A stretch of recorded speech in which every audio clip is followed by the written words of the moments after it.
কি হয়েছে বাবা?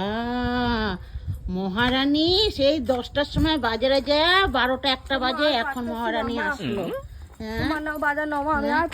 কি বাজার আনছো এমন? কি এমন এত কিছু আনছো যে 10টার সময় যায় এখন ঘরে ঢুকছে? টক দই কিসের জন্য আনছো? বাবা বাবা কি সব বাজার আনছে!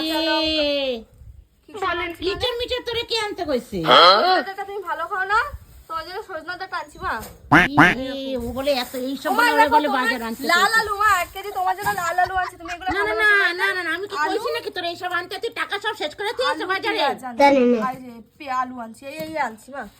না না, এই আছে মাছ মাংস এগুলান কই? টাকা নাই মা, আর বোঝো না, আমার সব সময় এরকম করলে হয়?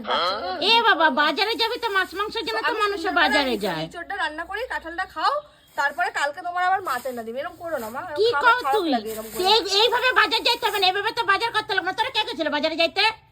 কে গেছিল?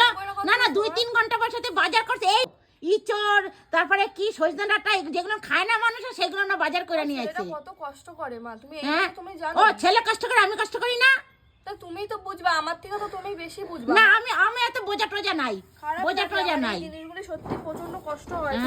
তুই কি বাজার আনছ? তুই 3 ঘন্টা করে তুই বাজারে না, আমি ঠিক মতো বাজার আনি নাই মা, তুমি এরকম ভাবে তাহলে আমি বাজার কি করলাম? লাল আলু আনছে, অল্প একটু লাল আলু আনছে। কার মুখে দিমু লাল আলু টুক? আমি তুমিই খাও মা। তুই রাখা দে বাজার, আমি দরকার না, আমার বাজার লাগবে না। আমি যে এই রোদটার মধ্যে গেলাম মা। তোরে কে কইছিল রোদের মধ্যে বাজার? আমি তো যেতে চেয়েছিলাম। তোমার শরীরটা ভালো না বলে তো আমি গেলাম। ও আমার শরীর ভালো না বলে তুই আমরা পাঠালে 3 ঘন্টা পর গল্প করতে করতে করতে করতে বাজারে আইছো না? আমি একা আইছি মা, কেউ আসেনি। এতগুলি বাজার আমি দেখো কত ভারী আমি টাইনা নিয়ে আইছি। হ্যাঁ, ও টাইনা নিয়ে আইছে, কত ভারী ওটা। যাই রান্না করো। ঠিক আছে, তাহলে বোঝো, শ্বশুর বাড়িতে সংসার করতে গেলে নিজের হাতে সবকিছু করার পর এত কিছু শুনতে হয়, তারপরে বউ খারাপ।